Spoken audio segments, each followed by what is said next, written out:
Buildings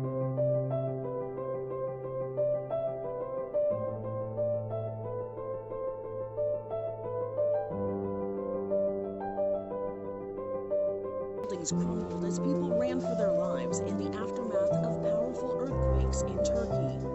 The death and injury totals continue to rise after a 7.8 magnitude earthquake struck Turkey on February 6.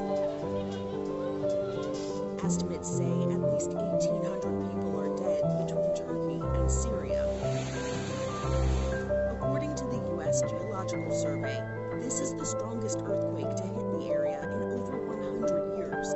Videos show buildings collapsing to the ground following the initial quake and the 7.5 magnitude aftershock that followed. The World Health Organization says it has activated teams in the region that will provide essential health